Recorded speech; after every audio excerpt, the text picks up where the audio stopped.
Salut, à l'occasion de l'arrivée du film Camping 3, je vais vous parler du film Camping 2 qui est clairement, je peux le dire d'entrée, le moins bon de la saga malheureusement.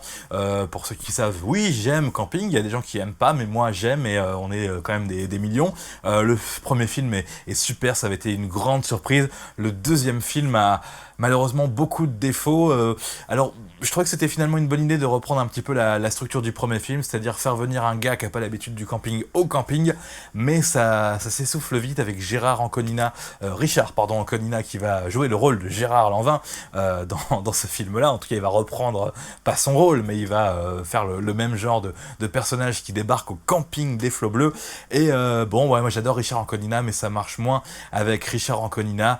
Et puis, on est vraiment dans le film, le premier à marcher, et les équipes se sont dit, bah tiens, on va reprendre un petit peu la trame scénaristique du premier, on va faire ça, et on a l'impression de regarder un film où ils nous disent, vous vous rappelez, il y a 4-5 ans, on a fait un film qui était bien et tout, bah là c'est à peu près le même genre, mais c'est remis au goût du jour, donc non, franchement, le moins bon de la saga par rapport au 3, qui qui a un peu plus de modernité, qui change un petit peu, où on insère des jeunes, en tout cas un trio de jeunes à la place d'un personnage Quadra et seul avec éventuellement sa fille.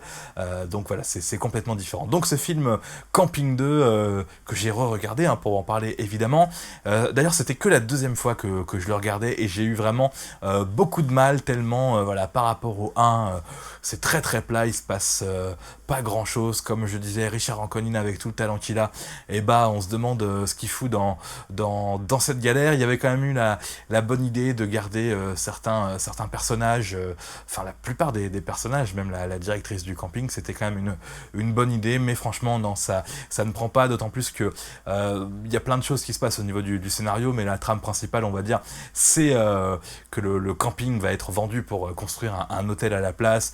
Et voilà, j'arrive pas à parler vraiment de ce film, à part pour dire que bon, l'avantage à la limite que le 2 m'est autant déçu, c'est que finalement je trouve que le 3 a un peu plus de peps et peut-être écrit différemment, ou écrit un petit peu mieux, avec une plus grosse prise de risque par rapport à ce deuxième film où on se disait, on a fait un succès avec Camping 1, on va pas dépayser les gens, on va reprendre à peu près la même chose en adaptant avec des nouveaux personnages pour faire rire, et franchement là pour le coup c'est pas très réussi. Après voilà, si on est comme moi, si on a beaucoup de respect pour Franck Dubosc, pour la saga Camping, on regarde ce film et on essaye de prendre du plaisir quand même.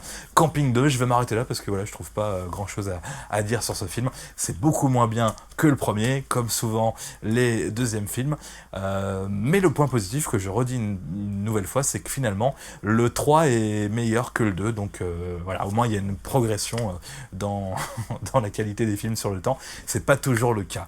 Franck Dubosc, Fabien Ottoniente pour les metteurs en scène, ou les chefs d'orchestre plutôt de ce film. Camping 2, je m'arrête là. Salut.